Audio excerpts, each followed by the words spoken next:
Hello. It's time for another episode of Thunderbolt Fantasy, reviewed by me.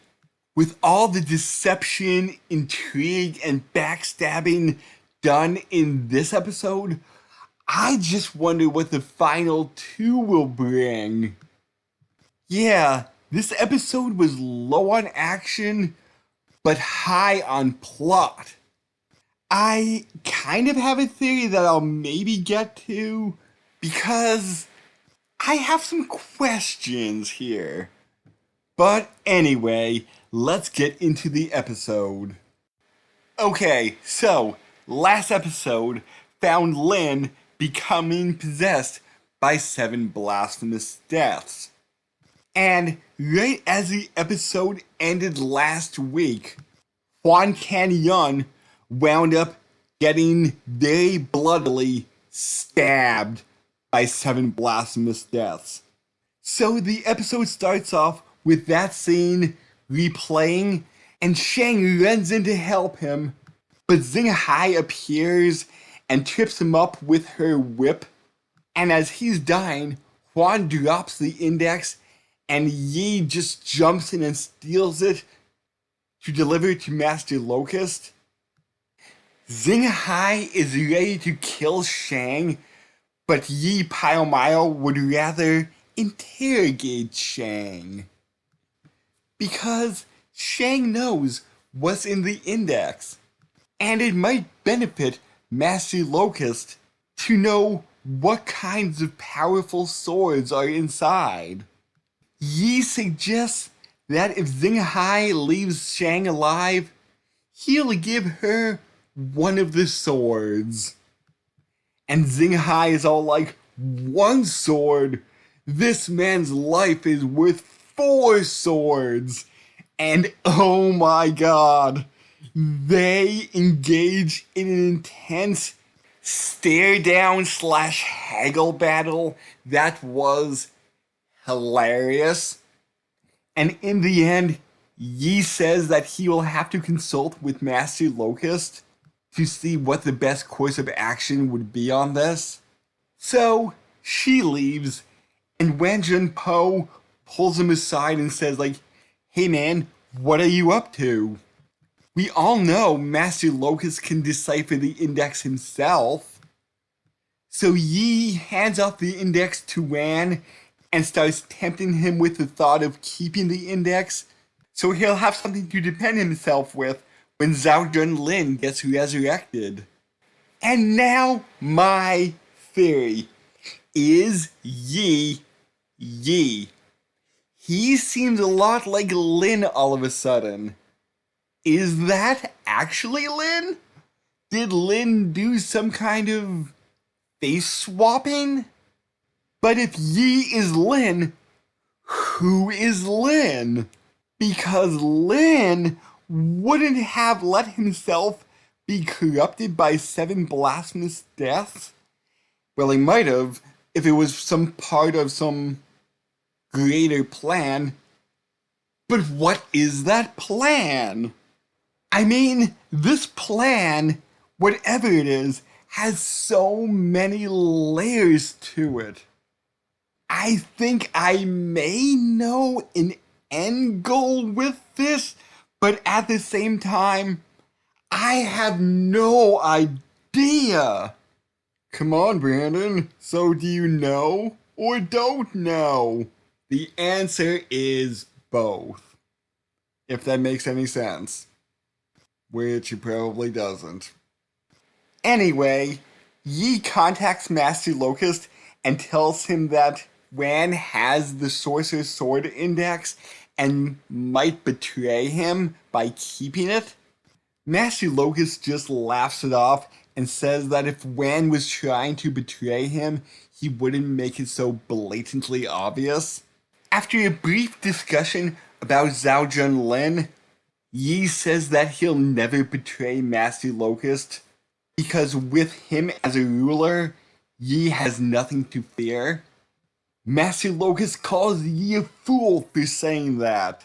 Master Locust doesn't think of himself as good or evil. because swinging to one side or the other will be one's downfall. Doing what you want without concern for your actions is the only way to truly seize control.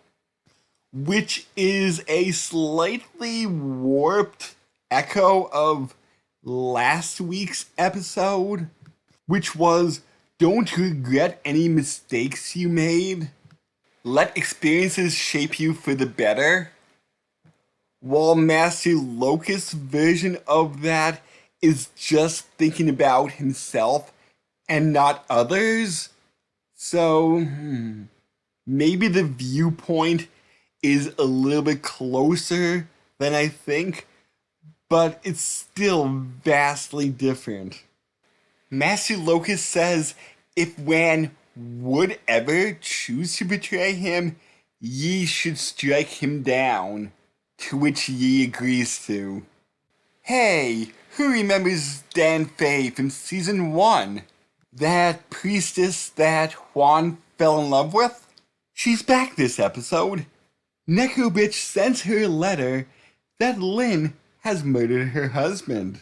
And when Dan Fei comes to attack Lin, Neko Bitch will finally have her revenge and sick her zombified husband on her.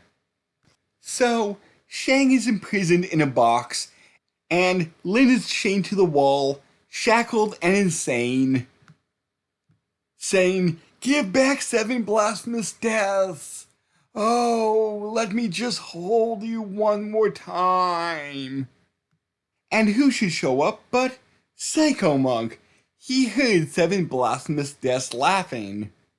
So, after a bit of manipulation, he agrees to help 7 blasphemous deaths gain back her lost power. Although she didn't mention anything about her soul exiting the sword.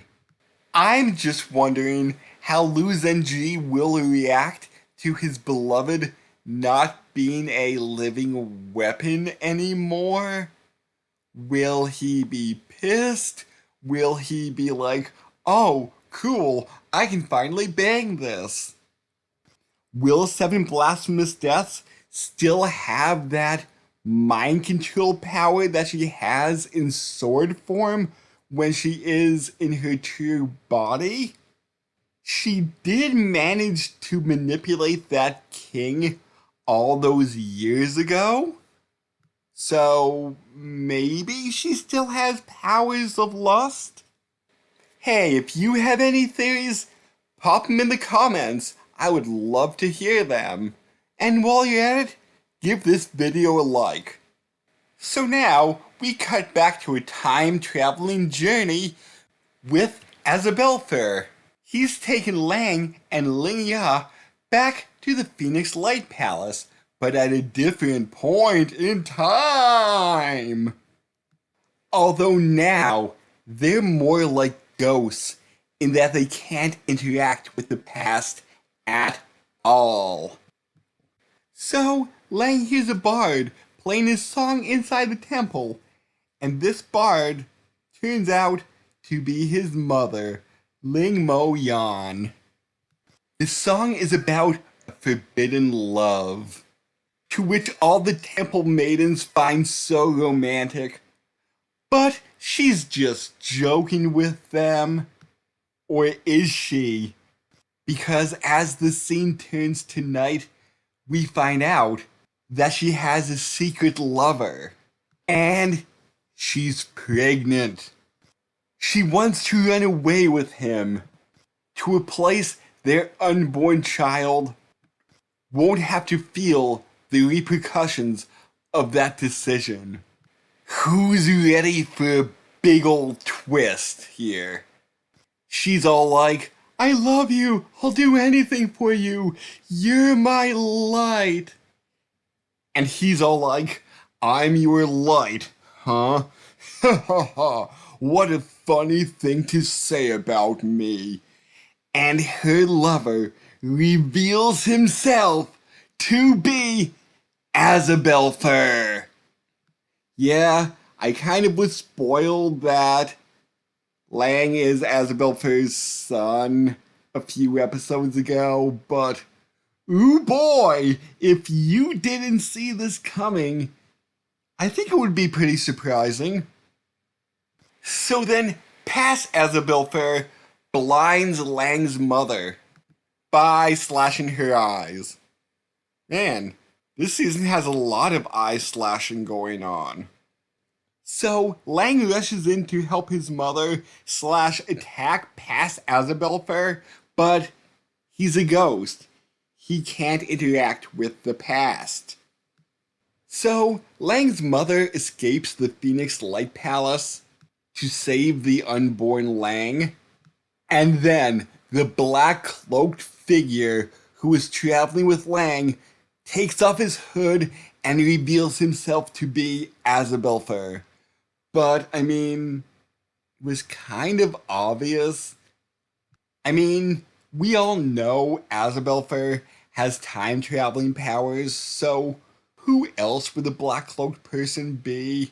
I even referred to him as Azabelfer in previous episodes, so if I spoiled anything, sorry. I mean, it was obvious to me. So, as Azabelfer portals Lang and himself away through the ripples of time, Azabelfer suggests that Lang should really see him again sometime. Okay, screw what Lynn is planning. What is Azabelfer planning? I mean, does Lang have some demon powers of himself that didn't get revealed since he doesn't know he's half demon? Or does Azabelfer want him for something? Kind of like, oh son, you're half demon. You gotta cause chaos amongst humans. And speaking about time traveling demons, the portal is finally finished. Xinghai, 7 Blasphemous Deaths, and Psycho Monk go back in time to begin the resurrection. Oh boy, with all these plans going on, I'm just wondering how everything will play out in the final 2 episodes. I mean, next time we have the resurrection of Zhao Junlin, a supposed battle with Dan Fei against Lin, and Juan becoming a zombie. So next week looks really good. So I would love if you would come back next week for another review of Thunderbolt Fantasy. Catch you then.